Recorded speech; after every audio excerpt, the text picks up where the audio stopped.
Basketball has always been America's game. From the hardwood in Indiana to the bright lights of Madison Square Garden, the NBA built its identity on athleticism, style, and star power. But over the last decade, something's been shifting. The NBA isn't just exporting basketball anymore, it's importing a new way to play it. From Luka Doncic to Nikola Jokic, from Giannis Antetokounmpo to Victor Wembanyama, the European influence isn't just growing, it's redefining how basketball is played, coached, and even scouted. Today, we're diving deep into how the EuroLeague, Europe's top basketball competition, is quietly changing the DNA of the NBA itself. To understand how we got here, we have to rewind. For years, European basketball was viewed as slower, less athletic, and somehow inferior.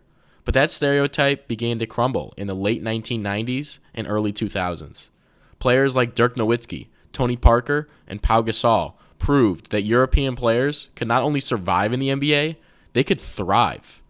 Dirk's 2011 championship wasn't just a personal victory, it was a symbolic moment. Our European superstar leading an NBA team built around fundamentals, spacing, and efficiency. Sound familiar?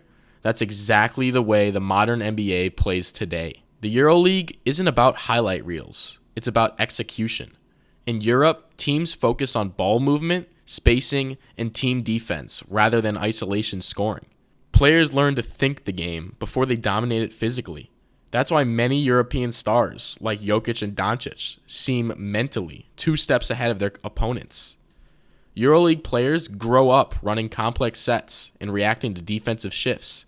By the time they reach the NBA, they already possess elite feel and IQ for the game, something American players are only starting to value at the youth level. If there's one player who embodies the EuroLeague philosophy in the NBA, it's Nikola Jokic, a center who passes like a point guard. Jokic didn't just win 2 MVPs and a Finals MVP, he won 3 MVPs and redefined what an NBA offense could look like. Watch the Nuggets play, and you'll notice constant motion, smart cutting, ball sharing. It's essentially a EuroLeague system adapted to NBA pace and spacing. Denver's head coach Michael Malone even credits Jokic's European background for his unique leadership style, unselfishness, calm, and deeply team-oriented. The success of the Nuggets proved something profound. You don't need a hyper-athletic, ball-dominant guard to win. You need IQ, connectivity, and trust. Luka Doncic entered the NBA as a teenager, but he wasn't a rookie in the traditional sense. He was already a EuroLeague MVP, having played against grown men since he was 13. His experience at Real Madrid shaped his calmness under pressure, his understanding of angles, and his unmatched court vision. Luka plays at his own pace, not the NBA's pace. That's something EuroLeague players excel at, controlling tempo. He's not faster, he's smarter. He manipulates defenses like a chess player, always one move ahead.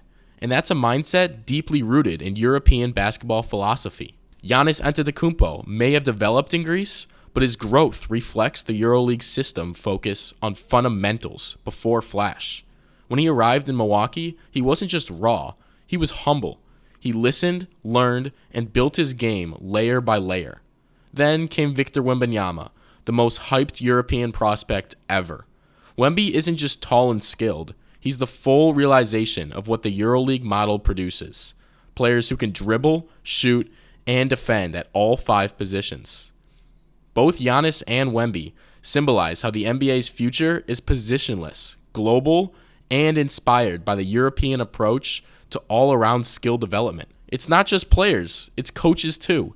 NBA teams are increasingly borrowing from EuroLeague playbooks. Motion offense, handoffs, stagger screens, these ideas come straight from European systems that prioritize structure and adaptability.